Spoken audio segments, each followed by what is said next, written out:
While history books celebrate the Islamic golden age of science, mathematics, and culture, they rarely mention what happened to the millions who refused to convert during the rapid expansion of Islamic caliphates.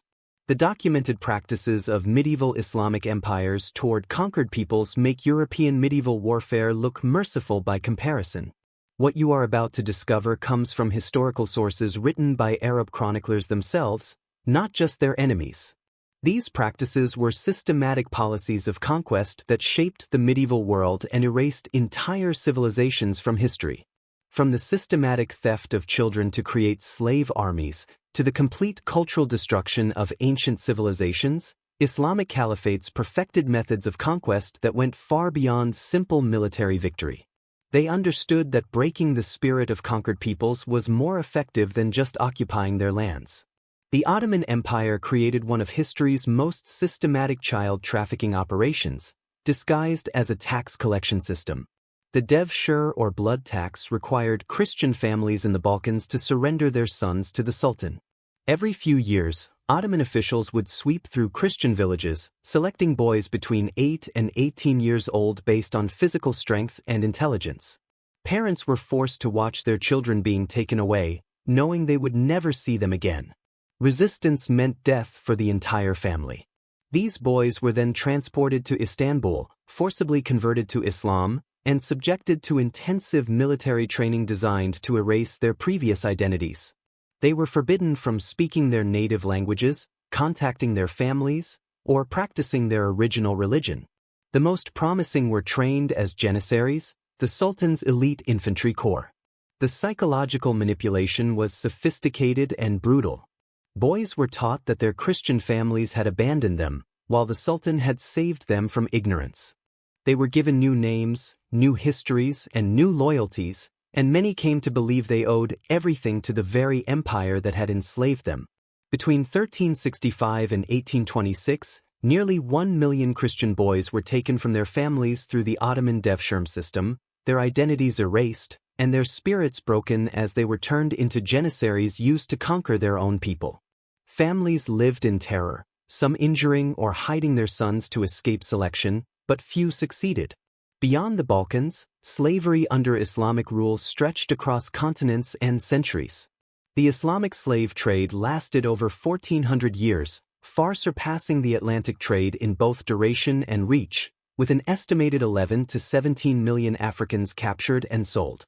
Unlike the Atlantic trade, it was marked by systematic castration, with up to 90% of male slaves mutilated before or after transport, leading to mass deaths.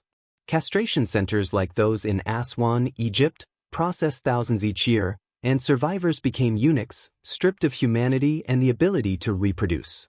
This ensured a constant need for new captives, while preventing the rise of a self-sustaining slave population. Female slaves faced equally brutal fates, serving in harems or households, while the Mamluk system institutionalized slavery by training purchased boys as elite soldiers who later ruled Egypt and Syria, but perpetuated the same cycle of forced servitude. Entire regions of Africa were depopulated by raids, their economies destroyed, and societies destabilized for generations. Chroniclers such as Al-Tabari and Ibn Battuta described slave markets and castration as routine, exposing how normalized these practices had become. Meanwhile, Islamic caliphates developed legal and economic systems to suppress non-Muslims. The dhimmi structure imposed the jizya, a crushing poll tax collected with deliberate humiliation, ensuring conversion became the only escape from poverty. The destruction of religious centers reinforced this dominance, as seen in Egypt where Coptic monasteries and churches, the last guardians of ancient learning, were demolished, and in India where Mahmud of Ghazna's 11th century campaigns destroyed thousands of Hindu temples, including the sacred Somnath temple, whose remains were used to build mosques. Such acts were not mere plunder, but calculated psychological warfare, designed to erase cultures, humiliate faiths, and enforce submission beneath the banner of conquest.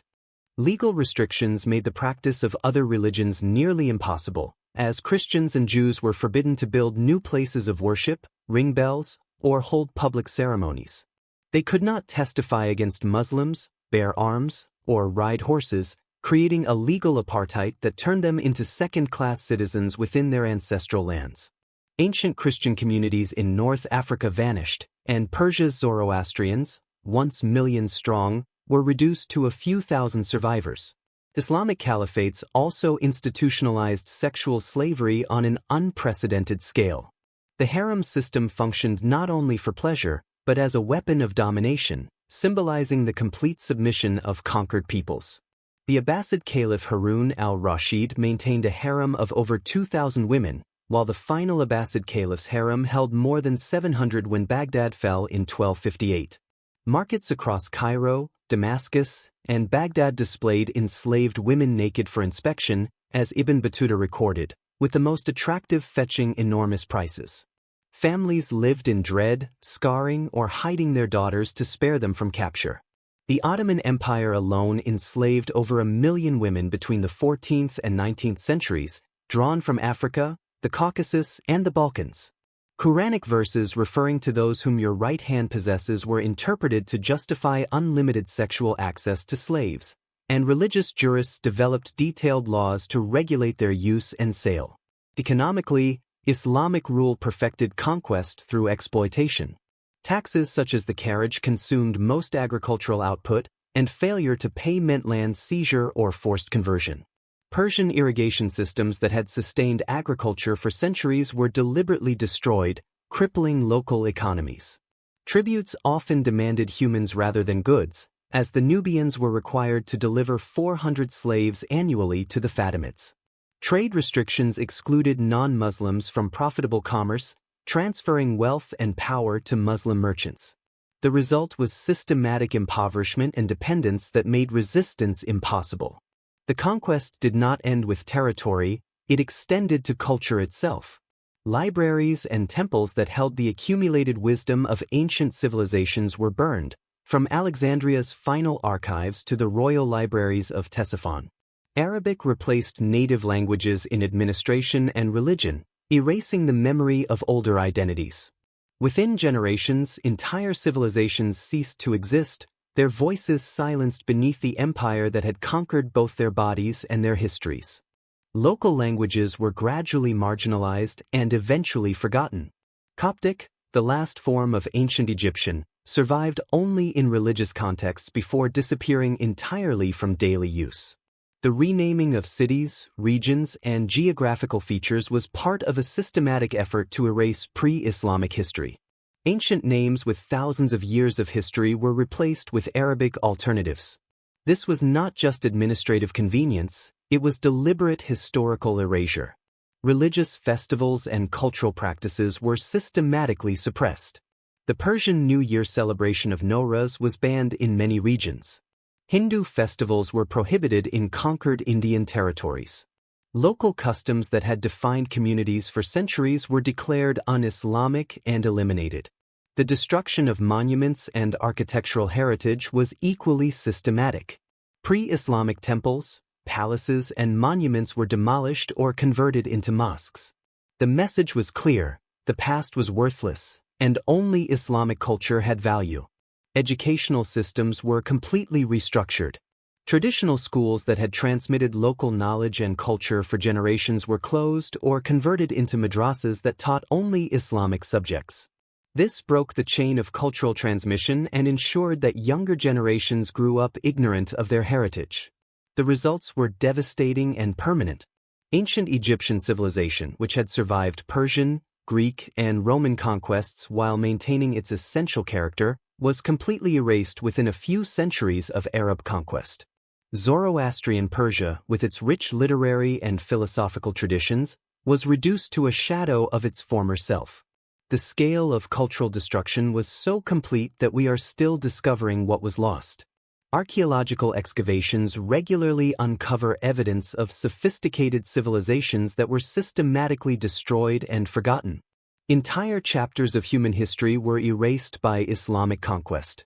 The Islamic Caliphate created one of history's most efficient systems of conquest and cultural destruction.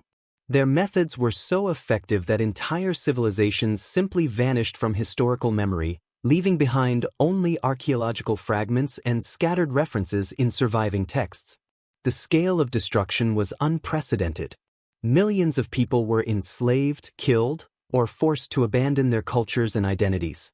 Ancient civilizations that had survived multiple conquests and invasions were completely erased within a few centuries of Islamic expansion. The systematic nature of these practices reveals that they were not random acts of violence or cultural misunderstanding.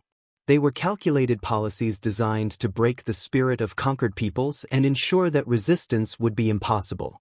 The combination of military conquest, economic warfare, cultural destruction, and systematic enslavement created a system of domination.